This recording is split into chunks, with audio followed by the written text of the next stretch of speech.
দীর্ঘ ২৭ বছর পর আবারও আলোচনায় সালমান শাহ। কবর থেকে দেহাবশেষ উত্তোলনে নতুন সিদ্ধান্ত কি আছে এর পেছনে? বাংলা চলচ্চিত্রের জনপ্রিয় নায়ক সালমান শাহের দেহাবশেষ কবর থেকে উত্তোলনের কার্যক্রম তদারকির জন্য নির্বাহী ম্যাজিস্ট্রেট নিয়োগ দেওয়া হয়েছে।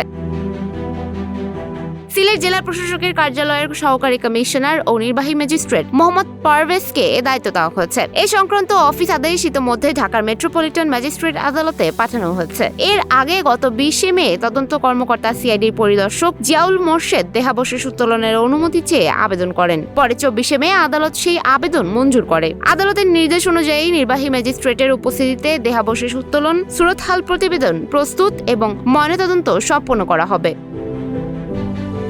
তবে এরই মধ্যে ২৩ জুন মামলার বাদী মোহাম্মদ আলমগীর কুমকুম দেহাবশেষ উত্তোলনের অনুমতি বাতিলের আবেদনও করেছেন, যা নতুন করে জটিলতা তৈরি করেছে। উল্লেখ্য, গত বছরের ২০ অক্টোবর সালমান শাহর সাবেক স্ত্রী সামিরা হক সহ ১১ জনের বিরুদ্ধে মামলাটি দায়ের করা হয়। অভিনেতার মা নীলা চৌধুরীর পক্ষে এই মামলা করেন তার ভাই। ১৯৯৬ সালের ৬ সেপ্টেম্বর রাজধানীর ইস্কাটনের নিজ বাসা থেকে সালমান শাহর মরদেহ উদ্ধার করা হয়। এরপর থেকে তার মৃত্যু ঘিরে রহস্য আজও রয়ে গেছে। এই নতুন পদক্ষেপে কি মিলবে সেই রহস্যের উত্তর? এখন সেই দিকেই তাকিয়ে সবাই।